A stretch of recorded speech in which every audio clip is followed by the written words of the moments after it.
Hai, Assalamualaikum. Untuk subjek Bahasa Melayu tahun 2 hari ini, tema kita masih di tema yang sama, jati diri, patriotisme dan kewarganegaraan. Unit 14, Hidup Berbakti.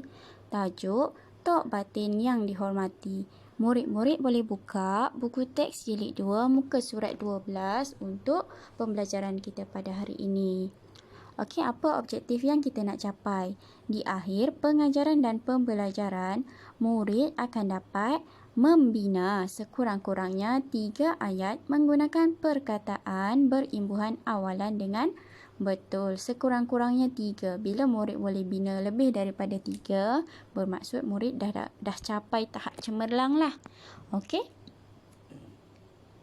Jom kita tengok apa tu imbuhan awalan. Apa maksud imbuhan awalan ni? Imbuhan awalan ialah imbuhan yang diletakkan di awal kata dasar atau perkataan. Okey, kita tengok contoh dia. Kata dasar basuh. Daripada perkataan basuh, kita tambahkan kata dasar di hadapan mem. Jadi dia akan jadi membasuh. Okey, jadi perkataan mem nilah, imbuhan mem nilah kita panggil imbuhan awalan sebab dia berada di hadapan. Okey. Kemudian, kita tengok pula contoh-contoh imbuhan awalan yang lain dan contoh penggunaan dia. Imbuhan yang pertama, me. Contoh penggunaan, memasak, melukis. Contoh imbuhan awalan yang kedua, mem. Contoh penggunaan dia, memberi,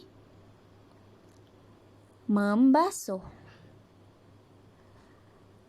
Contoh imbuhan awalan yang ketiga, men. Contoh penggunaan dia, mencari,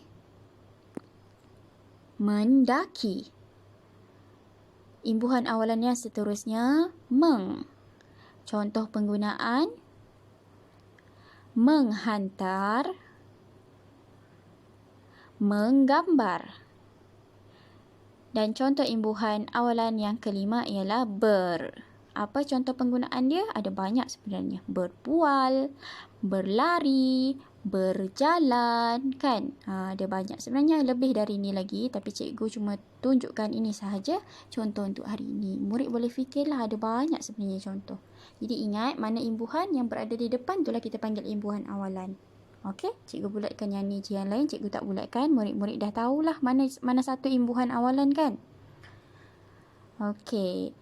Ini adalah di halaman buku teks jilid 2, muka surat 12 yang kita akan cuba buat pada hari ini. Okey, murid-murid boleh buka buku teks, sama-sama kita buat. Jom.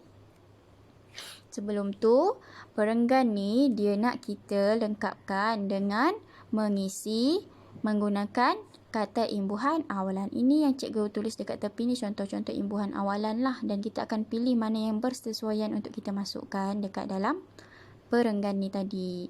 Okey? Cikgu baca dan murid-murid pun baca jugalah dari rumah. Boleh? Jom kita mula.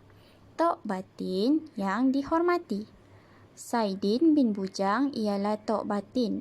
Beliau menjadi Tok Batin di sebuah kampung di negeri Selangor. Beliau akan berjalan di sekitar kampung setiap hari. Beliau akan, betul, berbual-bual dengan penduduk kampung.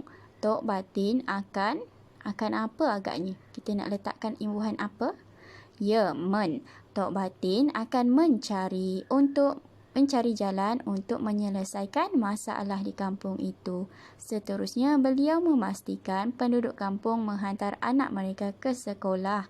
Jadi, penduduk di kampung itu mendapat pendidikan yang sempurna. Jika anak buahnya sakit, Tok Batin akan pergi ke rumah mereka. Beliau akan, nak letak imbuhan apa kat depan? Beliau akan bertanya tentang kabar mereka. Jadi, hubungan mereka sangat mesra. Saidin suka akan tugasnya sebagai Tok Batin. Beliau apa agaknya? Beliau berjanji akan akan apa? Kita nak letak imbuhan awalan apa kat depan? Kita letak mem. Beliau berjanji akan membantu anak buahnya hingga berjaya. Okey, itu adalah cara macam mana kita nak letak imbuhan awalan. Pastikan bunyi dia sedap lah kan. Okey, ni adalah aktiviti yang kita nak buat pada hari ini, iaitu dia muka surat yang di muka surat ke-15.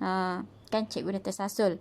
Okey, yang ni dia nak kita tulis imbuhan awalan pada perkataan. Kita tengok gambar yang pertama, kita nampak seorang budak lelaki dengan ayah dia pergi kedai. Okey, perkataan yang dia beri ialah beli. Kita letaklah imbuhan yang sesuai. Mestilah membeli kan, takkanlah berbeli pula. Lepas tu daripada perkataan membeli tu kita bina ayat berdasarkan gambar. Kita letak dekat nombor 1 tu lah. Apa agak-agak ayat yang sesuai. Contoh, Yahya dan ayahnya pergi ke kedai untuk membeli baju uniform. Okey. Untuk gambar yang kedua hingga kelima, murid buat sendirilah. Okey, letak imbuhan awalan dekat depan ayat, dekat depan perkataan, kemudian bina ayat yang sesuai. Itu untuk aktiviti muka surat 15. Okey. Yang ni pula ialah aktiviti muka surat 16 di buku aktiviti jilid 2 juga. Dia punya arahan sama juga dengan sebelah ni tadi. Okey, murid cuma perlu lengkapkan imbuhan dan bina ayat. Senang sahaja. Dah siap nanti jangan lupa hantar. Okey, itu sahaja untuk hari ini.